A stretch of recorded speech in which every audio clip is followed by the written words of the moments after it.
gerak itu adalah perubahan kedudukan atau posisi dengan titik acuan. Jadi ada titik acuannya. Nah, gerak ini mempengaruhi apa? Yang pertama, kelajuan dan kecepatan. Kelajuan dan kecepatan dilambangkan dengan V. Pak Guru kasih, kalau kelajuan besaran skalar yang tidak memiliki arah, kalau kecepatan itu adalah besaran vektor. Nah, nilai V yang mempengaruhi itu adalah jarak S, jarak per waktu.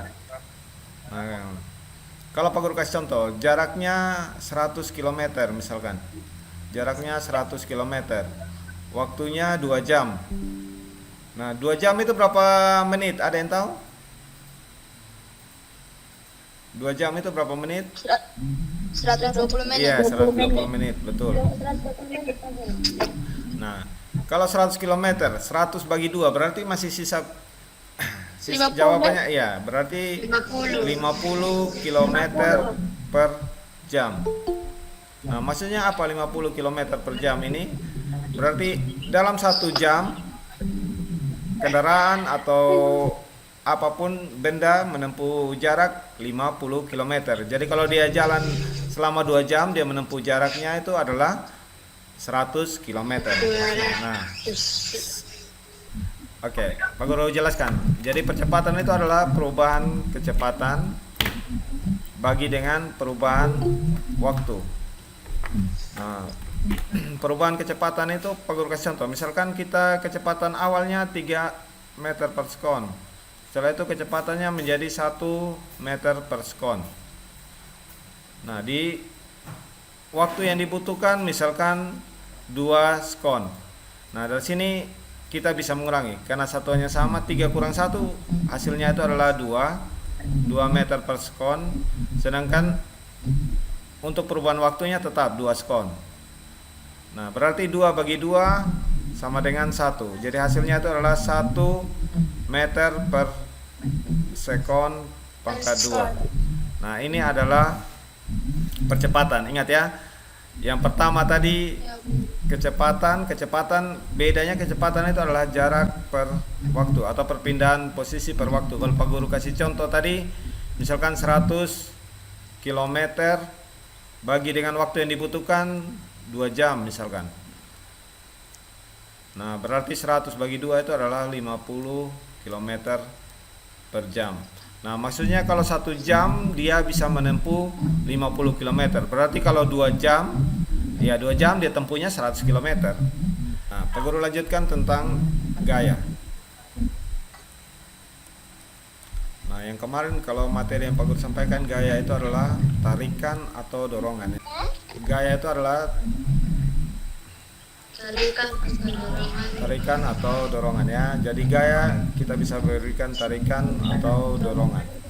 Nah, kalau kita lihat hukum Newton yang pertama, sigma F itu sama dengan 0. Nah, maksudnya ini apa? Ini namanya kelembaman atau mempertahankan posisi diamnya. Nah, ini juga bisa diartikan sebagai inersia.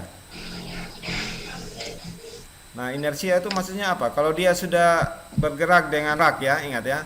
Kalau dia bergerak berarti dia akan tetap bergerak dengan kecepatan yang beraturan. Bergerak berarti tetap bergerak dia.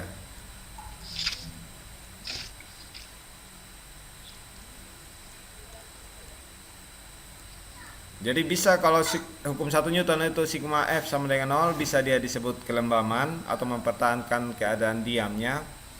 Nah, bisa juga dia disebut inersia kalau dia bergerak. Kalau dia bergerak juga bisa terjadi hukum 1 Newton. Berarti dia bergerak, dia tetap bergerak dengan kecepatan atau kecepatan yang beraturan. Jadi tidak ada perubahan kecepatan dia. Nah, kalau hukum 2 Newton, hukum yang kedua, percepatan sebuah benda dipengaruhi oleh apa? Gaya dan masanya atau gaya per massa. Jadi F ini berbanding lurus. Jadi kalau kita balik rumusnya, F sama dengan massa kali percepatan.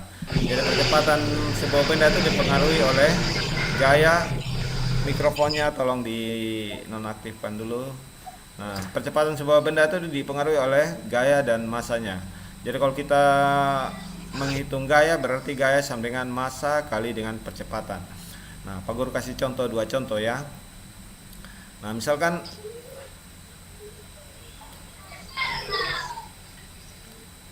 Mendaki mati. ya, diketahui F-nya 2 Newton. Nah, massanya misalkan 1 kilogram.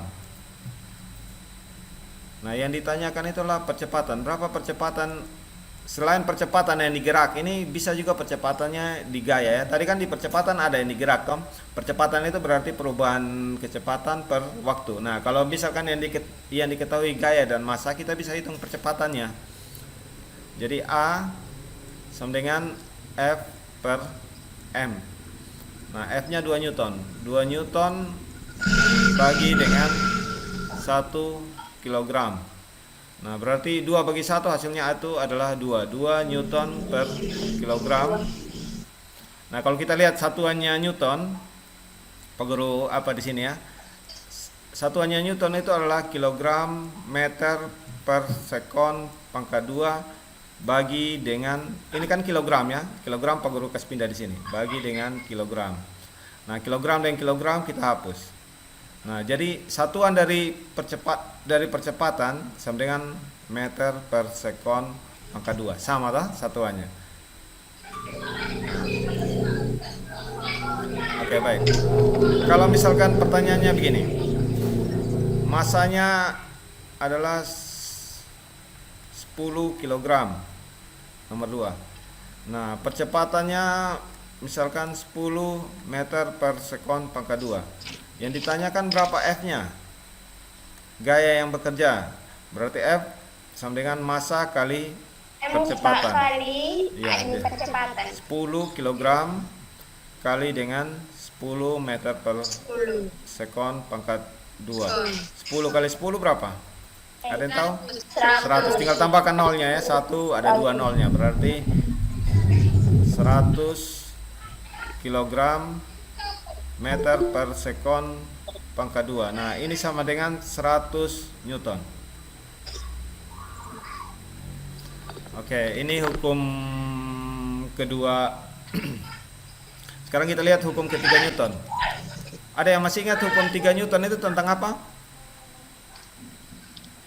Hukum 3 Newton?